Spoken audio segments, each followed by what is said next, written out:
Welcome to the God, Family, and Country radio show. This show is dedicated to a revival in this great nation. This show is a call for all Christians to live as God has commanded. 2 Chronicles 7:14 states, "And my people who are called by my name humble themselves and pray and seek my face and turn from their wicked ways. Then I will hear from heaven, will forgive their sins and heal their land." This is a call for the recommitment to your family to pray together and live a Christian life. This is a call to action in defense of our country, our Constitution, the amendments and Bill of Rights which were given to us from God. This show is dedicated to sharing a message of how God, family, and country apply to you. And now, here's the host of the God, Family, and Country radio show, Lance Hoppus. Good evening and God bless you. This is the God, Family, Country radio show, and I'm Lance Hoppus. I want to thank my Lord God Almighty in heaven continually for tasking me with this job. It isn't something that I thought of on my own. I don't think I did.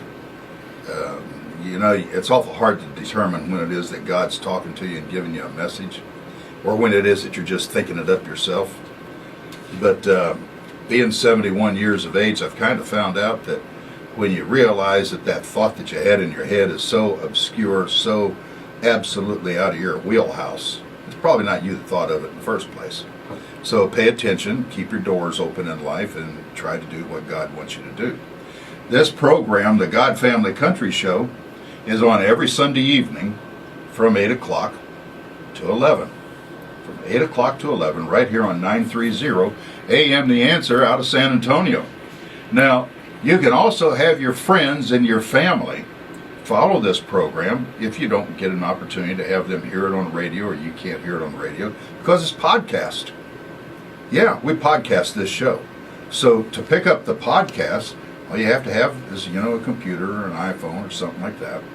You go to 930amtheanswer.com. 930amtheanswer.com.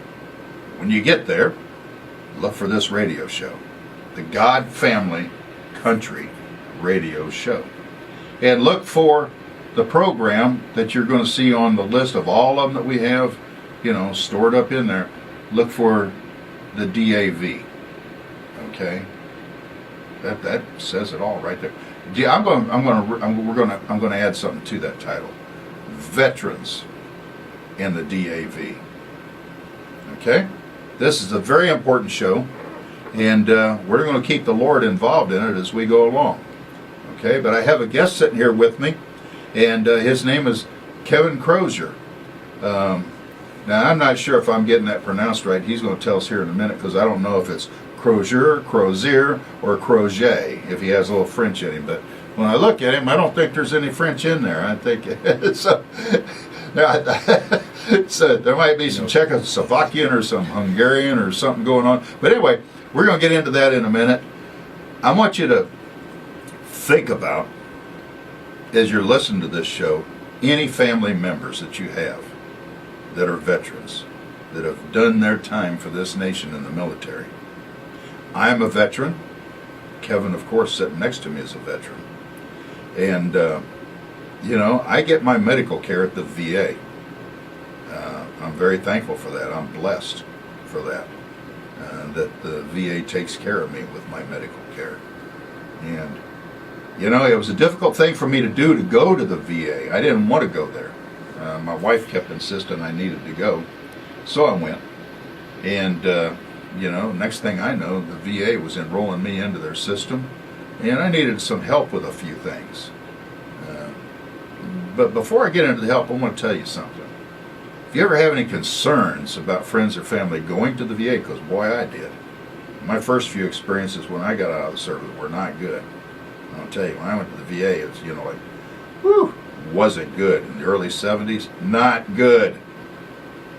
I did my time in the military. When I got out, I didn't want to have to sir anybody if I didn't choose to sir them. And I sure didn't want to have to recognize somebody by their rank. And I absolutely refused to. Well, the doctors, they were military. And you're looking at their bars and their oak leaves and all that stuff, and you needed to address them as such. And I wouldn't do it. I refused it. Well, they still had to give me treatment, but you can imagine how that went. Not good. So, you know what I'm saying, Kevin? Yes, I do. Yeah, not good. Okay. Well, the VA now is something completely different. Completely different. And the Audie Murphy here in San Antonio, I want to tell you, the Audie Murphy here in San Antonio is, if it's not the best in the nation, it's in the top 2 or 3 in the nation. I have to think it's probably number 1. I could be wrong. But you want to know about being treated from the time you hit the driveway of the VA, treated well.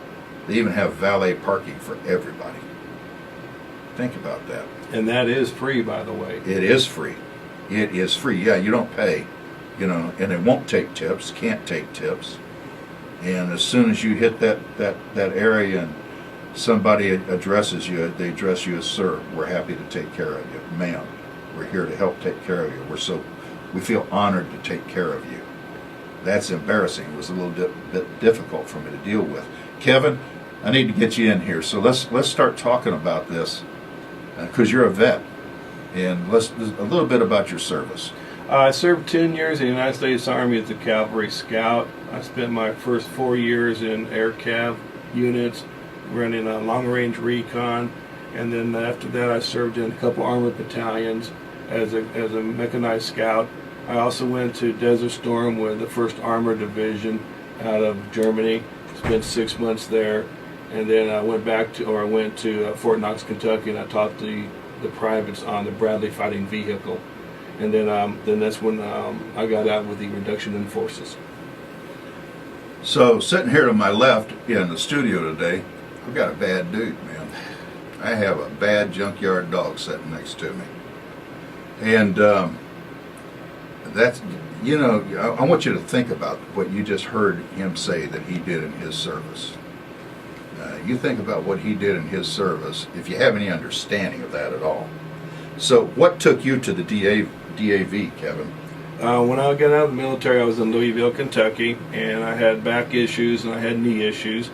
So I went to the DAV office up there, and I applied for my disability, and it was, let's say, things were a lot different back then, and eventually I got my percentage, and then when I moved back down here to San Antonio, I got more and more increase with my disabilities getting worse, and then ultimately the DAV office at Frank Tejeda, actually turned out to be our chapter commander at that time, he helped me to give my 100%, excuse me, and then that's when I decided to get active in my chapter, and I became an officer. Started with Sergeant at Arms, worked my way up, and now I'm the commander. My 2nd year as commander of our local chapter, which is a Disabled American Veterans Alamo Chapter 5.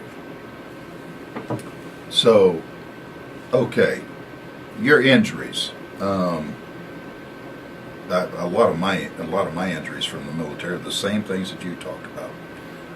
I was security police in the Air Force. Did a turn through Vietnam, and have a jacked up back. My knees are gone. I've had back surgery. I have both knees replaced.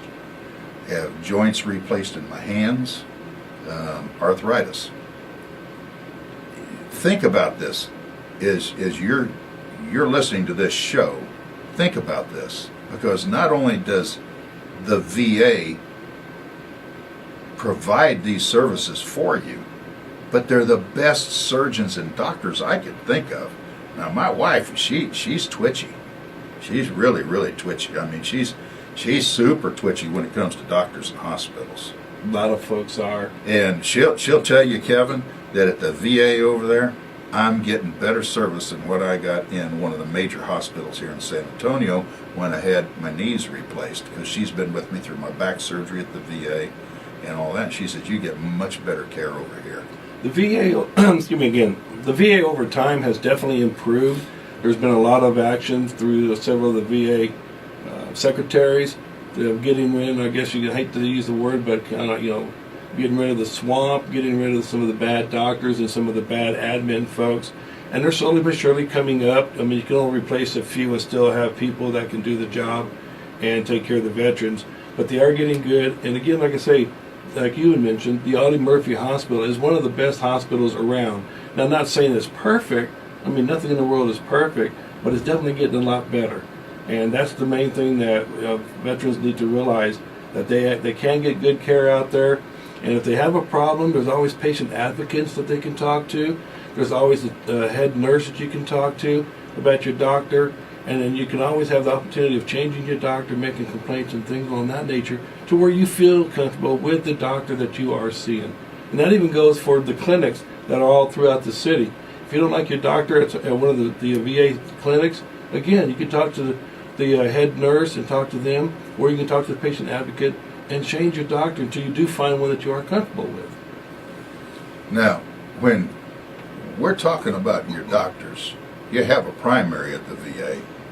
But then when you get into these specialty areas where you have to have surgery or pain management, or, you're going to go start seeing the specialty doctors. Generally, these are doctors that are contracted to come in from the civilian world, from their own practices, their own businesses, from the hospitals that they work within, to come in and to be your doctor inside the VA system. I had a gentleman that performed surgery on my hand the first time. He's world renowned for his abilities in hand surgery, and he's retired now, so I don't get him anymore. But that's normal life. The gentleman took his place, was on his team and trained by him, and I had to have surgery on the other hand. As a matter of fact, I'm still healing up from it. It was July 3rd this year, 4 operations on one hand. Wow. Yeah, it was a big procedure.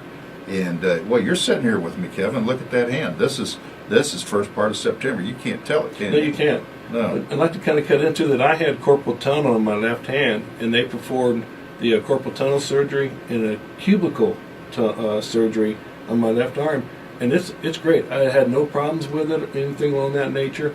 And eventually, I'm gonna have to go back and get my right hand looked at. Excuse me again, and for carpal tunnel, and I'm looking to go back to the VA. And when you're, gentlemen, ladies, if you're veterans, listen to this. Don't sit at home and deal with it, and deal with some of these Mickey Mouse civilian doctors that you have to go to.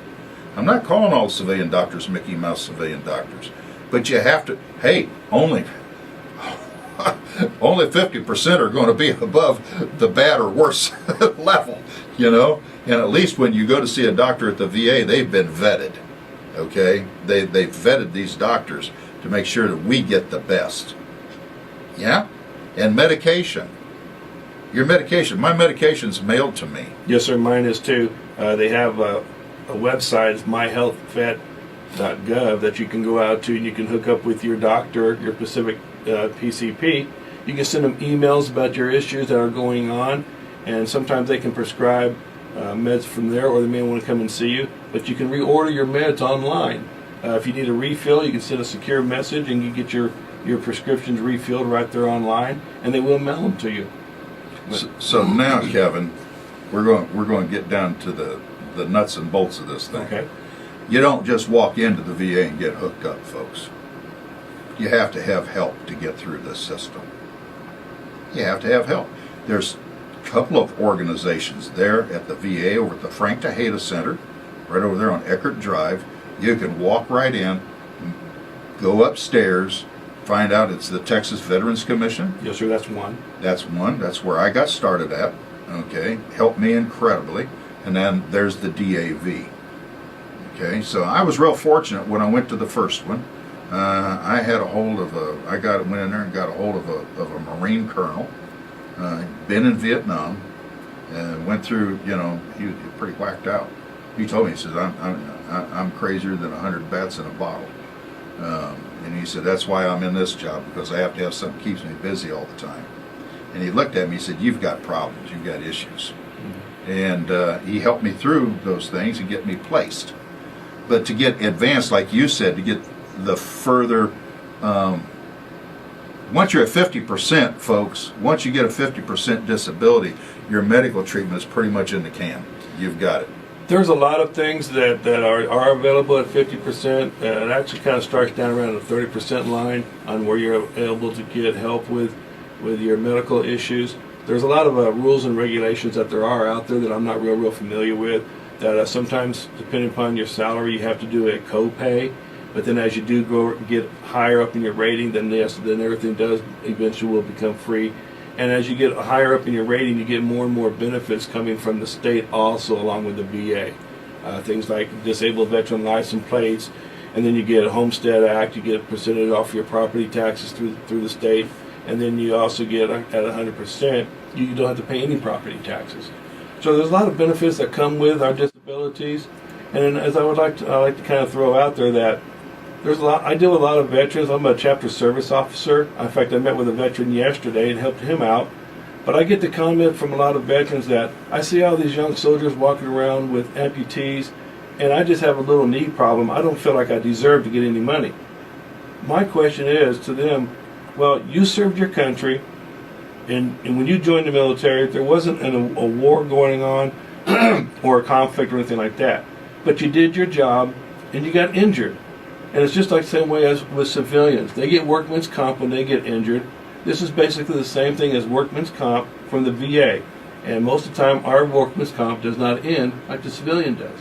But it's not our fault that when we served during our time in service, that there was no conflict going.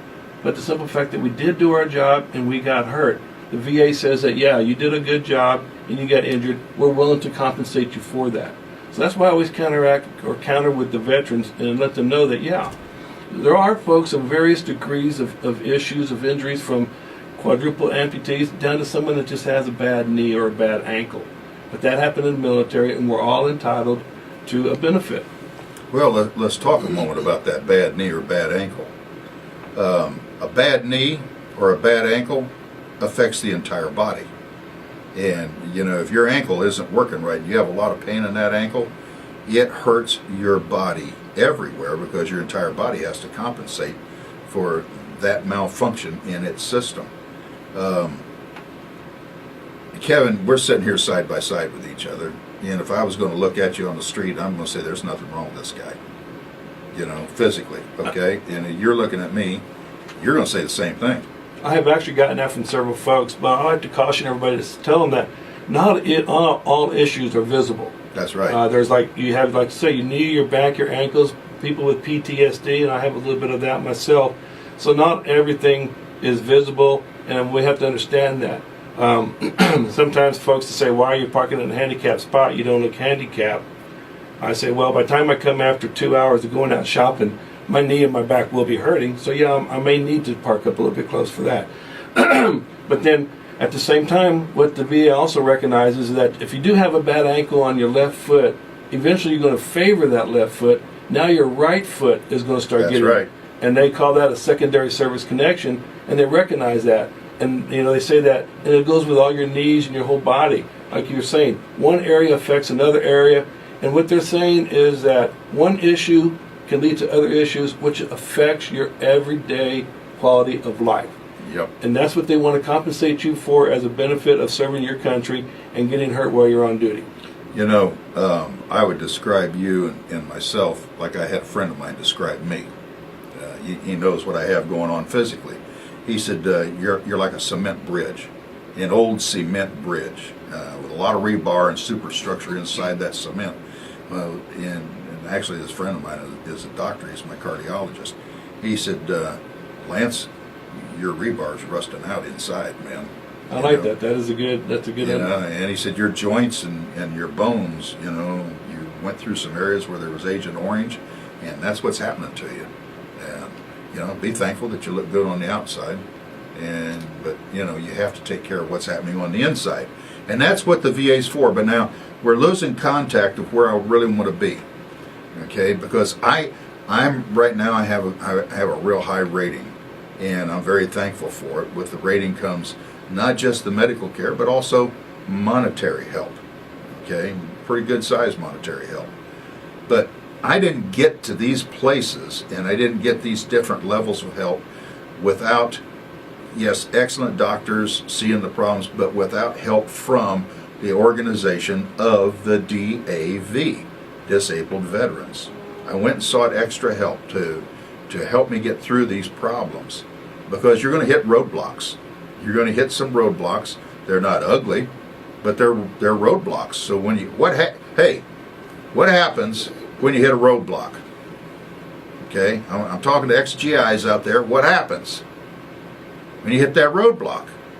You back up, you go around it, or you figure out a way to get over it, or you blow the thing out of your way. But you get through the roadblock. You don't back up and retreat. Am I right? True, you don't. And I had a lot of veterans call me just recently, and they said, I don't know where to start. And I like to tell everybody out there, especially the veterans and even the spouses, there are several. That's key right there. How do I get started? There are several organizations that are out there. The Disabled American Veterans is one of them. And kind of going back to what you were saying with your help, the Frank Tejeda DAV office is very, very highly rated amongst the country. It's one of the highest rated in the country. I know everybody has problems. It's just like anything else. We get our funding from the VA or from other organizations, and the hiring sometimes comes slow. But our area that the Disabled American Veterans Office covers goes all the way down into McAllen. It can go down into Houston area. It can go into different states, different areas, or like far west of Texas. So they cover a lot of veterans, and they see a lot of veterans. But they're still one of the tops. So you can go to one of those different organizations. You can contact my chapter. You can contact myself. And then you can go in and we talk about what the steps to do. We do the paperwork to get you started, to get you in the system. And then I give you, what I tell as a chapter service officer is I give them homework. When I get medical records, get some other documentation that they might need, and we get that sent off to the VA to try to get their service as fast as they can and get their medical care to them. And of course their disability to them as fast as possible. And like I say, spouses, your husband, or your spouse, I should say, excuse me, that sometimes they need to be pressured to go do that, because we're all alpha folks when we join the military, and we don't want to admit that we're injured.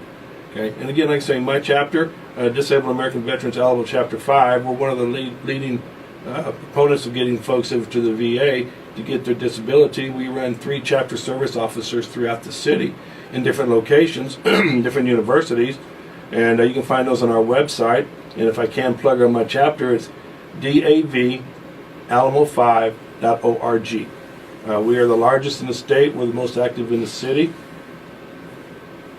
And we actually have a lot of our chapter members have been on committees in our state convention and our national convention. So we're a very active chapter. And we try to get out there and try to help the veterans as much as possible. So you've been listening to Kevin Crozier. He's going to be back here in just a few minutes. We're going to have to go we're at the bottom of the hour. We're going to have to take a news break, but when we come back, we're going to get into this a little bit deeper about what you have to do when you do get into the DAV, what they're going to do to help you, and the steps that you need to take. Isn't that right, Kevin? Yes, sir. Yep. So that's what we're going to do. This is Lance Hoppus with the God Family Country Show on 930 AM The Answer. If you want to know how you can get more information about this, go to the do this. It's podcast at 930amtheanswer.com. 930amtheanswer.com. When you get there, look for the Veterans and DAV. Okay? Listen to this show. You're going to get all the information. Kevin, you're going to pass out some phone numbers and websites, maybe? Yes, sir. I would love to. Okay, we're going to do that as soon as we come back. Don't go away, folks. We're going to be right back. This is real important information for you. And we're back. I'm Lance Hoppus with the God Family Country Radio Show. Kevin Crozier sitting right here with me, area chapter member or chapter leader. You're the captain of the local chapter, Chapter 5. Did I get that right? I'm actually the chapter commander. Chapter commander of Disabled American Veterans Alamo Chapter 5, and I'm also chapter service officer. And with that being it, I'm able to go out and help veterans to start the process to get out and to get seen by the VA and to get their disabilities. Like I say, on our website, davalamo5.org, underneath the events tab, we have several chapter service offices that are out there throughout the city. Again, a couple different universities that are out there.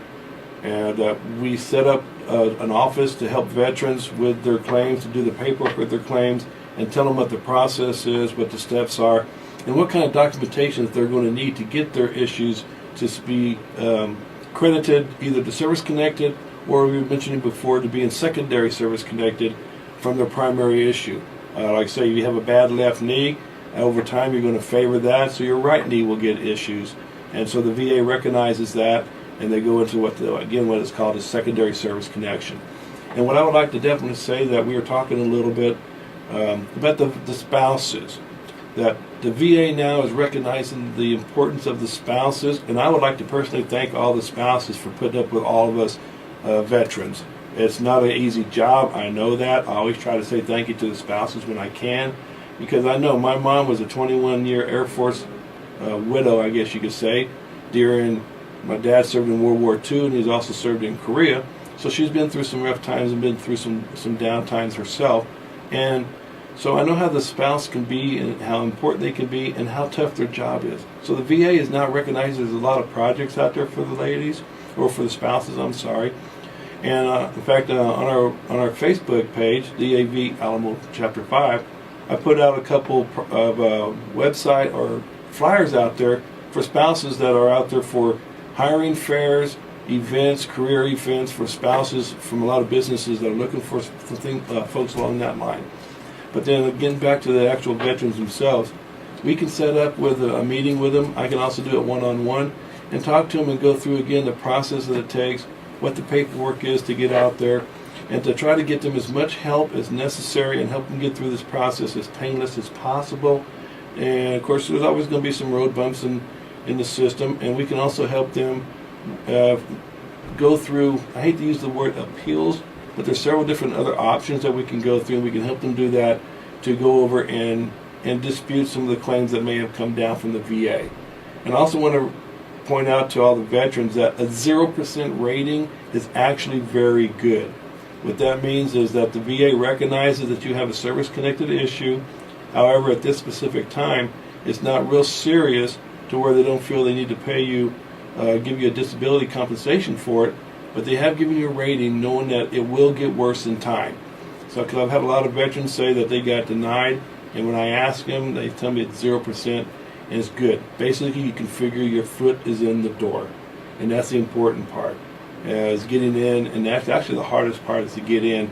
And then, again, like I say, Frank Tejeda, eventually we get the paperwork. Those are great National Service Officers up there. 3 of the service officers up there are in my chapter. In fact, Amanda helped you out, Lance, a while back. That's right. And she's an awesome lady. She's also the adjutant in my chapter. But they're all good up there, and they all are willing to help the veterans, and they're dedicated. I'm going to have to go see Amanda again here pretty soon. I've had some new issues come up that she and I are going to have to talk about. I know these issues are service connected, and so here we go. We're going to have to sit down and talk again about I'm getting the medical care for it. Now I need to get the compensation for it. So that's what we're going to start working on. Correct. Like I say, in our chapter service officers, we can help the veterans start their claims, or to ask for increases in their claims, or like I say again, to get secondary claims, or even just to get an issue that they have on their record. That's the main thing, is that we want to get whatever is wrong with them, whatever kind of issues they have, try to get it into their record just to get it service connected. If you're 100%, you don't necessarily want to try to get more, because you're not going to get paid for it. 100% is the highest you can get paid. But you just want that issue to be documented and on there as a service connected, just in case for when that time comes. And one thing I'd like to say too, that along with that, is what a lot of folks don't realize, and I ran across this with several spouses, or now they're widows of veterans, that the military or the VA offers them compensation, death benefits when their spouse does pass away. In my chapter, I give a lot of death benefit seminars to explain to spouses what the VA will provide for them, from disability, dependent indemnity compensation, from reimbursement for the cemetery, and for education assistance to children, things along that nature. I give those benefits, and then I also will give just a basic benefit like we were talking before. What do you get at 10%? What do you get at 20%? I give a lot of those benefits seminars there. Also now Frank Tejeda is going to do once a quarter. They're going to do a "What Are Your Benefits" situation or seminars. We teamed up with the PTSD Foundation of America. It's located behind Warm Springs on Thousand Oaks and Jones Maltzberger. Now we're going to do a quarterly briefing, just exactly that. What are your benefits? What is out there? What do you get at your different ratings? Because a lot of folks don't know that, especially the spouses don't know that themselves. And so we try to help the spouse out, and we also try to help the veteran. And also, I am talking to the PTSD Foundation. We're talking about possibly opening up one, if not two, other Veterans Claims Assistance offices out there. The director is Juanita Sepulveda. I've known her for several years. She's a wonderful woman, ex-Marine, or excuse me, former Marine, because we all know once a Marine, always a Marine. And she's very dedicated to the cause, and she's a wonderful woman. And she reached out to me because she's been reached out by several veterans. So I'm going to work with her and open up the claims office, like I say, if not once a month, maybe possibly twice a month, to be able to help more veterans to get their benefits that are basically, that they're due. I guess we put it that way, that they're due from their service. So my chapter is definitely reaching out there with folks, and we're doing our best to reach as many veterans as we can. I've got 8 very dedicated chapter service officers that are getting out there. I actually have one that's retired now, and he travels around the country a lot, and every time he pulls up to an RV park, he basically will start helping veterans with their claims no matter where he is throughout the country. So he's really on the ball out there. Like I say, it doesn't matter where he goes, the conversation turns into, "Oh, you're a veteran, have you been getting your compensation?" Boom, he starts working with them right there off the bat. So like I say, I have a very dedicated chapter service officer that we get out there and we help them as many veterans as possible. And like I say, my chapter is active. We're the largest in the state, second in the nation right now. And we had several this past summer at our state/department convention. I had several chapter members get on some committees that were out there, from Constitution and bylaws to the legislation to employment. We were on the state conventions. I was on the legislation and our Constitution and bylaws committee. I was also elected to be the assistant district commander for this area of District 5. And then when we attended the national convention, several of my chapter members were on, or at least tried out for a couple of committees and weren't elected. I was elected to be on the National Employment Committee, and then I ultimately became the secretary on that committee. So we're actively involved in everywhere we can to try to help veterans and get as much benefits as we can to veterans. I'm very proud of my chapter. Well, you have every reason to be proud of it, Kevin. And you have every reason in the world to be proud of the work that you've done in there to push your chapter to where it is now. And for all the support that you have around you, people working with you and helping you for the same goal. How can people how can our vets or family members of our veterans, how can they get a hold of you to find out how to start taking the first steps? How can they reach you? How can they reach the DAV? How do they get a hold of folks? Okay, very simple. They can call me at 210-326-3556, and I can take text messages, of course, voicemail. Also, you can contact me at DAVAlamo5@att.net, and you can send me an email. Also at DAVAlamo5.org. There's a link on there for several different places for our chapter service officers, for a link to come into my personal email and the chapter email. That's a real good start. Our chapter meetings are the 3rd Saturdays of every month at the Rolling Oaks Baptist Church. We start at 9:30 with coffee and donuts, and then our meeting starts at 10. Depending upon how much activities we have to discuss to our chapter members and put out, it may run an hour, a little bit more. We provide a lunch afterwards. You can come out and check our chapter and see if you're interested in joining. Or you can just come out and afterwards, one of our chapter service officers can sit down with you and discuss what needs to happen, and if necessary, they can make up an appointment, and you can talk to them one-on-one for if it's going to take a little bit longer. So there's several ways to actually reach out to my chapter personally. You can definitely go out to Frank Tejeda, the DAV office up there. They mostly take appointments, but there are some walk-ins. But of course, appointments will come first, but they're able to help you out there also. And again, like I said, there are various other organizations out there. There's a lot of veteran service offices. There's some county service officers throughout the different areas, throughout the counties of San Antonio you can go and talk to. I was fortunate to be at a meeting not just too long ago with several of the veteran service organizations throughout Medina County, Guadalupe County, and several of the other counties. I was fortunate to be able to attend that meeting and learn, how dedicated they are also to helping out veterans. So, okay, we have all these locations that you can go to. Now, I know and you know that you can't just really go up to the Frank Tejeda Center and walk into the DAV office and sit down and see somebody. That ain't going to work. I've tried that several times. So how do they get a hold of someone there to make an appointment? Because I've tried the phones too, and the phones, that doesn't work. It'll ring and ring and ring and ring, and boy, it'll make you want to throw your phone clear around the world.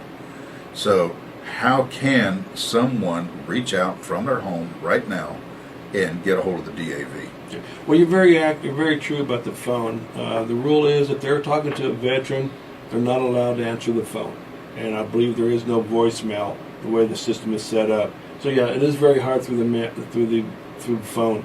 They can contact the DAV through an email. It is davsa.vbahou@va.gov. Again, that's DAVSA, and that's Victor, Bravo, Alpha, Houston, HOU, at va.gov. That will go straight to the VA office, to the DAV office, and then somebody will pick up that email within a day or two, and they will get on it and answer you right back. Did y'all get that? Okay, that should help you a little bit. Do that and get on it. Don't stop sitting around. Really, stop sitting around dealing with your problems. Don't make your family members deal with your problems. Get after it. Go out there and get busy with taking care of yourself, because when you're taking care of yourself, you're taking care of your family. I'm going to tell you, there's some other features that about the VA that if you don't get involved in it, you'll never have an opportunity for it. One of the features, did you know that there's an assisted living home for veterans through the VA? Did you know that? There's a VA home for veterans to go to.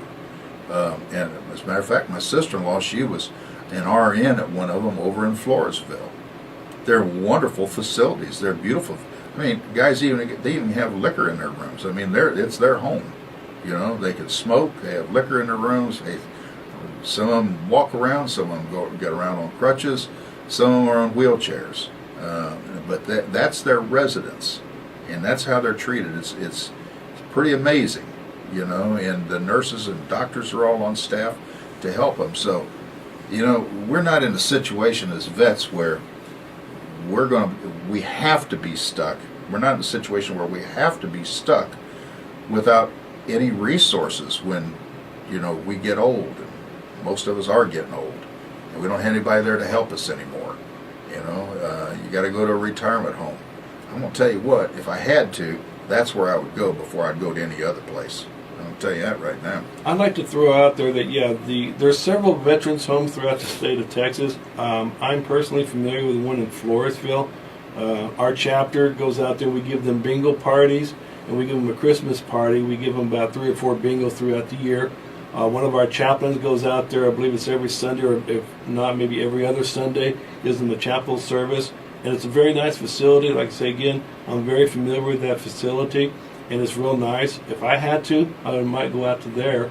But I'd also like to remind spouses and veterans that the VA does provide what's called aid and attendance, where if you do have to go into nursing homes or assisted living or memory care units, that they will provide some aid and assistance for that, to give you a little bit of compensation. You can talk to one of our chapter service officers, and we'll help you fill out the paperwork. And then, of course, there's a lot of criteria to meet, but that is out there. And I also want to remind folks that just recently, the National Caretaker or Caregivers Act was passed by Congress. It goes into effect in, I believe it's either January or February 2019. It's already it's been approved through Congress, both houses of the Congress, but they have to wait till 2019 to get the budget passed. But that is out there for spouses that take care of their veteran husband or wife. So that way it also keeps them, if they don't want to have to go into a nursing home, which helps the VA with money, that they're able to do that. And that's coming up here in, like I say, either January or February next month, once we get the benefit or the appropriated funds for that. I didn't even know that, Kevin. That's great. Yes, sir. It was mentioned at the national convention, and like I say, that it was passed, and like I say, they're just waiting on the funding. There's several other Congress legislation coming down the path that is out there. I try to put that on our chapter website underneath VA News that I have out there on the tab. And there's a lot of different, I'm going to put a new tab out there called legislation, where we can go out there and we can send letters, preformed letters to our congressmen to back certain legislation that is coming up in the House.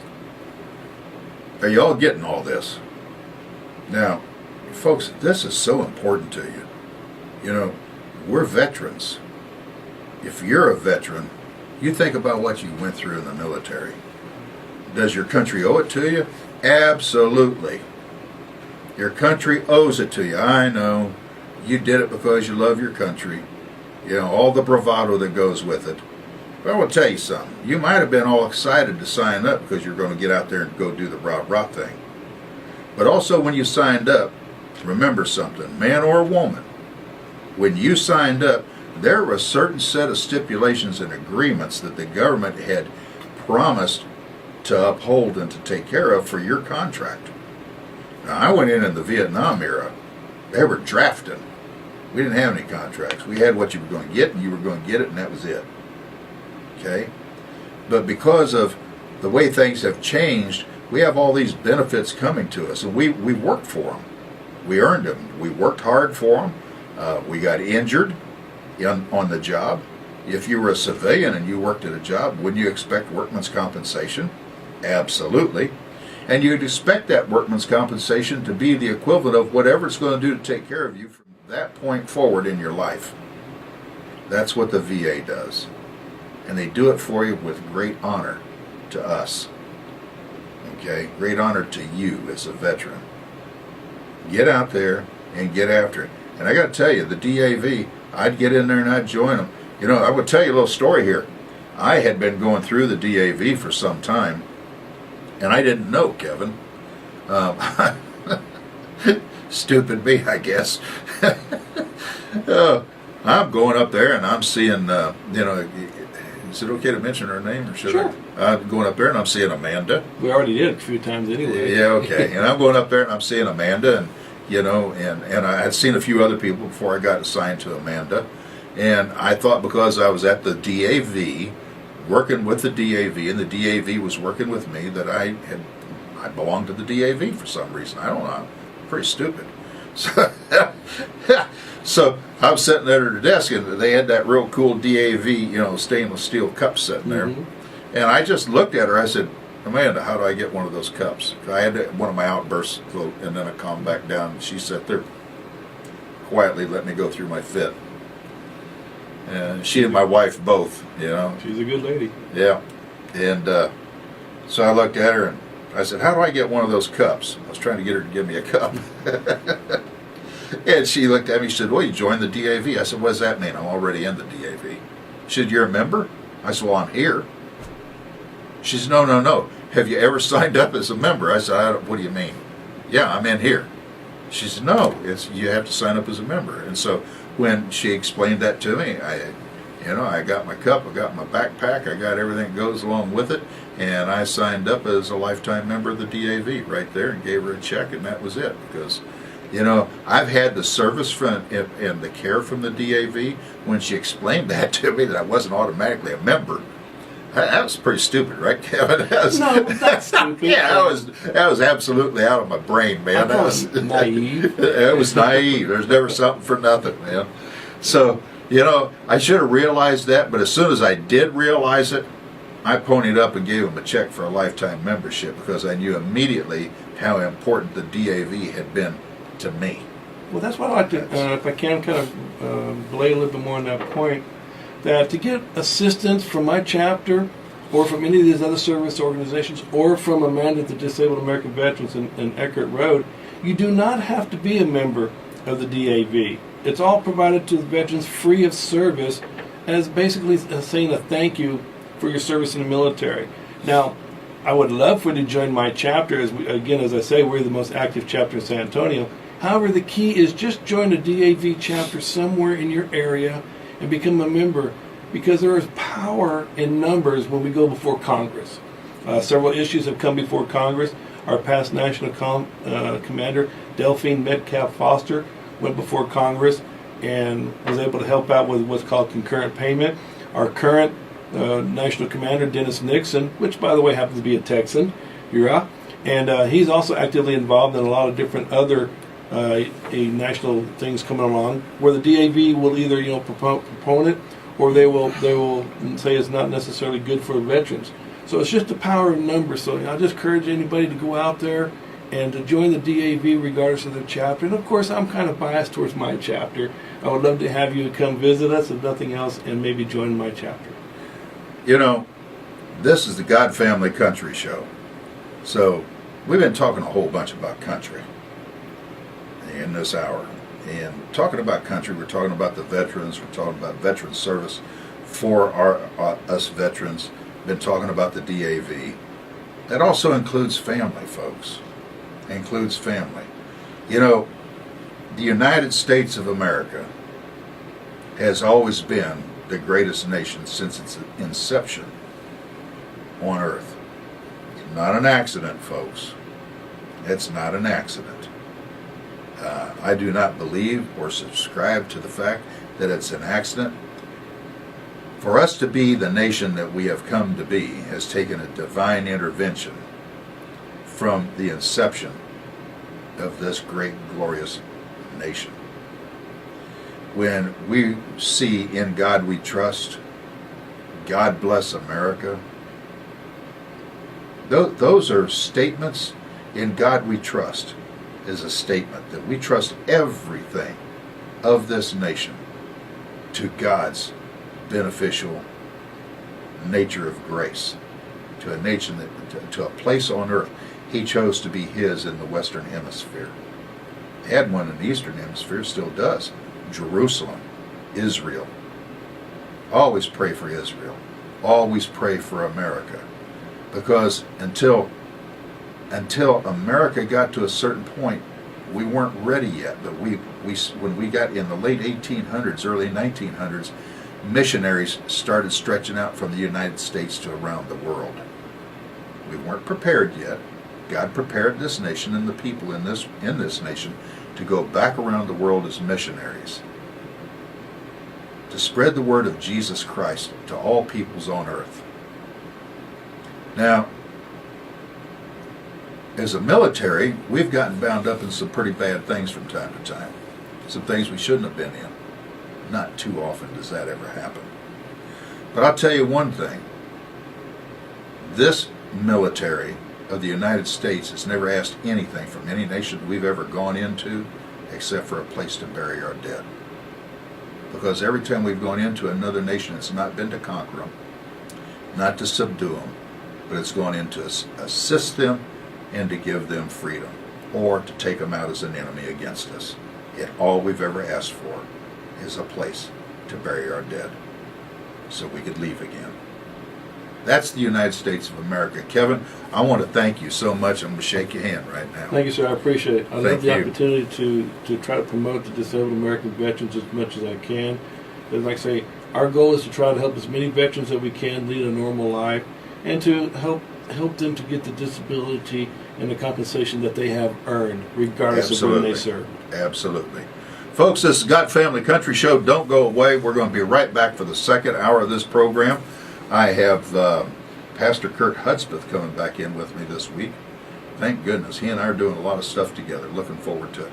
So please don't go away. We're going to be right back. It's going to take about a 5-minute news break here, and we'll be launching off again. Okay? God Family Country Radio Show. God bless the USA, and God bless our military. And pray for the president. And pray for the president. There we go.